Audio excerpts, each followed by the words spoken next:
All right, Shalom. First and foremost, all praise, honor, glory to Yahweh Shem Shai. That belongs to the apostles and the elders of Great Millstone. Peace and salutation to Yakin, pushing his truth out the four winds. All right.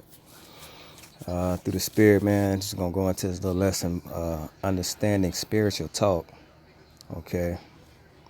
Understanding spiritual talk.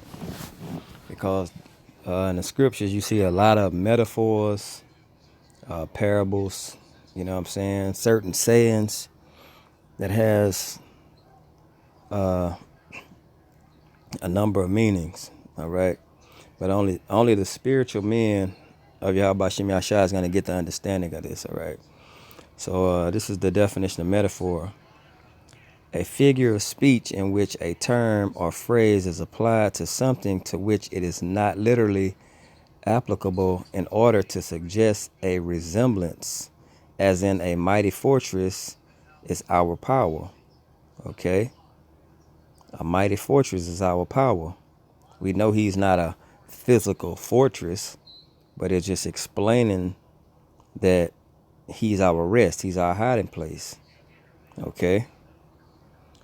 Something used or regarded as being used to represent something else. Emblem or symbol. Okay.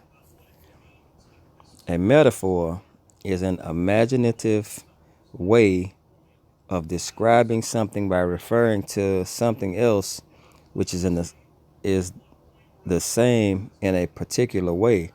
For example, if you want to say that someone's very shy and frightened of things, you might say that they are a mouse. Okay?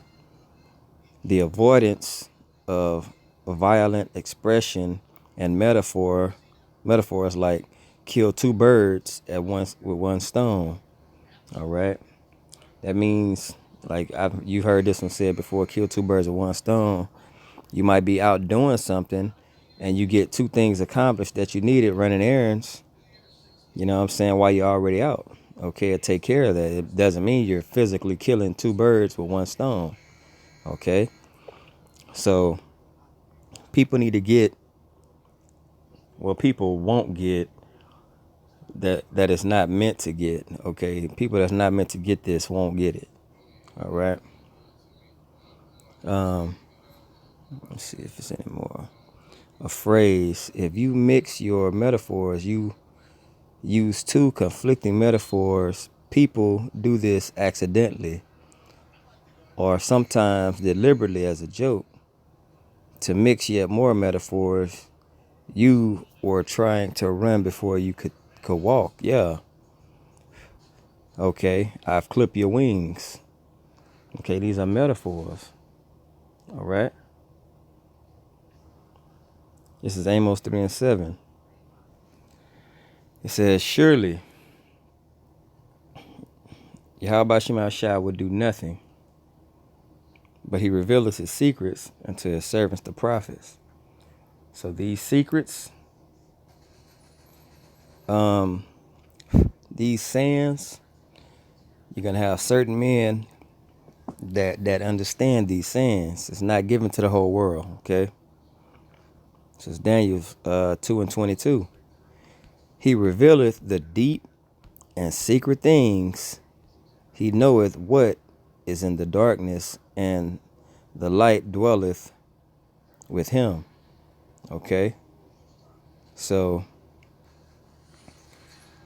certain men of Yahweh Shem Yahshua are going to be able to reveal and see these certain things that everyone else can't see because they're blinded to it. All right, this is Mark 4:11. And he said unto them, unto you it is given to know the mystery of the kingdom of heaven. Okay, and that mystery is, it's only for Israel. Okay, the other nations are going to be slaves, so on and so forth. That's a mystery. That's why when you bring this out on the highways and hedges, everybody can't reel it in. Okay, it wasn't meant for them. Okay, they just not going to understand it. It says, but unto them that are without, all these things are done in parables, right? All these things are done in parables, in a mystery form. Okay, you're not gonna get it. All right, this is Romans. Now to him that is a form of, hold on, Salakia. Now to him that is of power to establish you according to my gospel and preaching of Yahweh Shah Mashiach according to the revelation of the mystery which was kept secret since the world began. Okay, but now is made manifest and by the scriptures of the prophets. So if you're not a prophet of Yahweh Shem Yahushua, these mysteries, you will not get them. Okay? These men will bring forth these prophets. I mean, these mysteries. Okay? They were once locked, but now they're open. All right? According to the commandment of the everlasting power made known to all nations for the obedience of faith. Okay?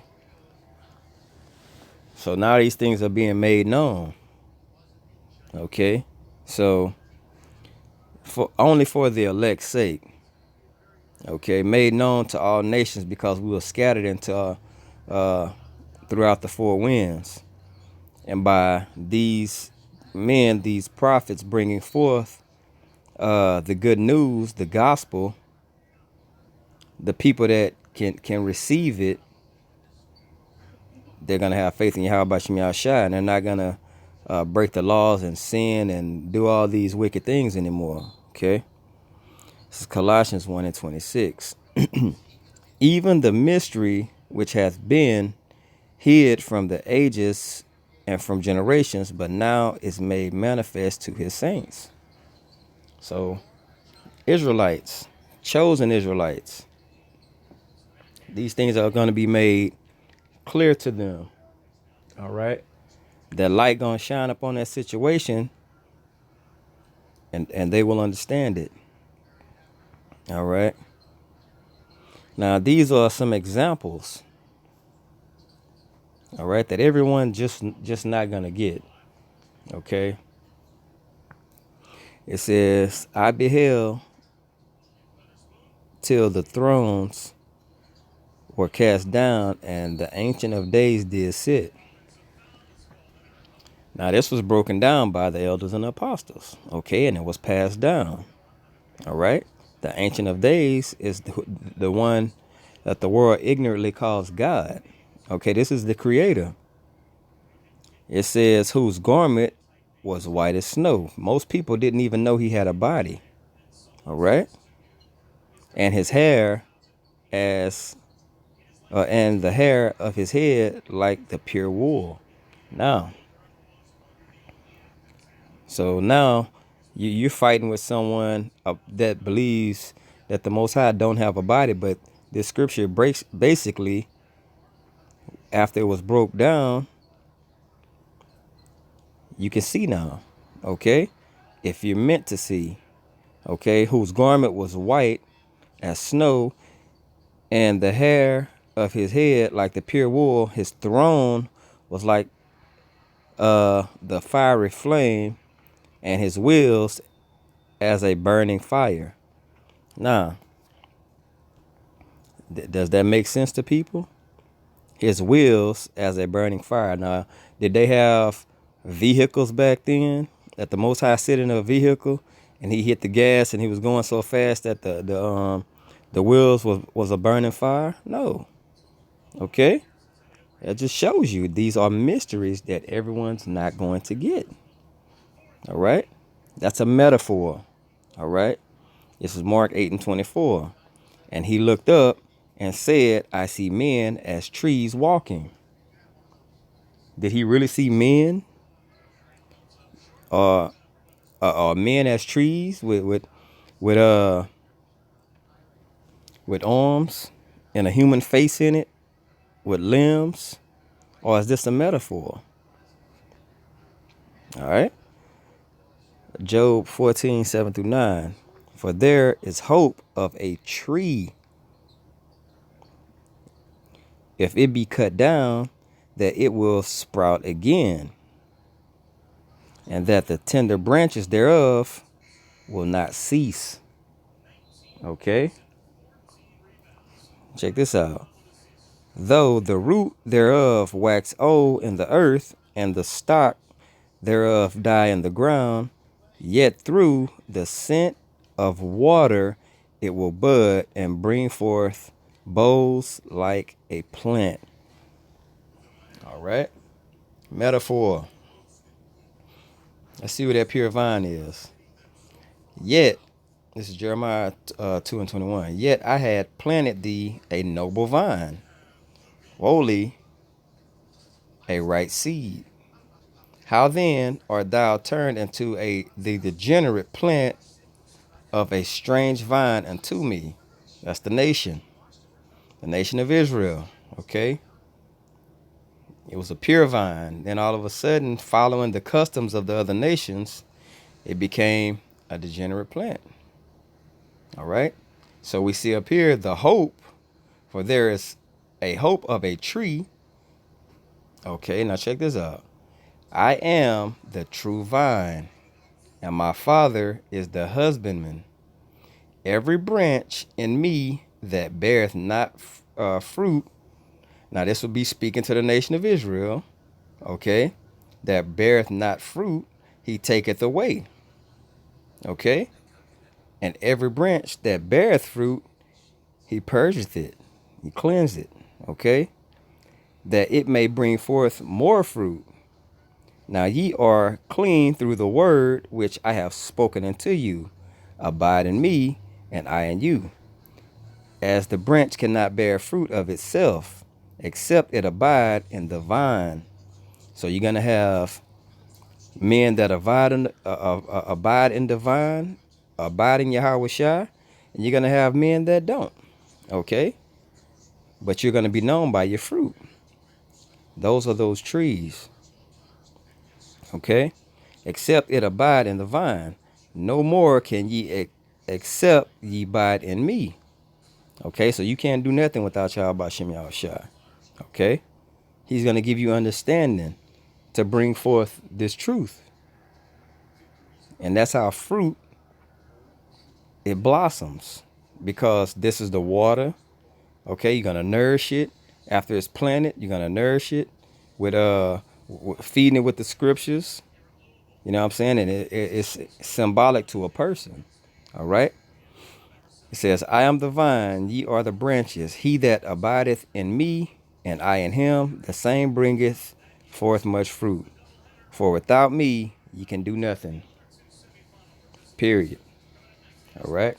But it's metaphors. All right? And this is going into Babylon. Because for some reason, people think Babylon now is people. Okay? Crazy. And upon her forehead was a name written, Mystery Babylon, the Great, the mother of harlots and the abominations of the earth. Okay. So where does this come from? Where does this come from? Abominations of the earth. Where does all this come from? Where does democracy come from?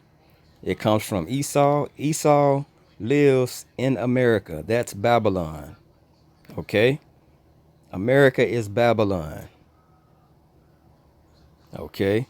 Now check this out. The lion is come up from his thicket, and the destroyer of the Gentiles is on his way. He is gone forth from place to place. Okay? Place to place. And make thy land desolate, and thy city shall be laid waste without an inhabitant. Sounds to me like the Gentiles, the non-Israelites, Esau, the other nations who's supposed to taste of death, and even 2/3. They're going to get it, but the land also. Okay? Okay, hope this was edifying. I want to give all praise, honor, and glory to Yahweh Shem Yahweh Shai. Double honors to the apostle and elders of Great Millstone. Peace and salutation to your occupation is true. Shalom.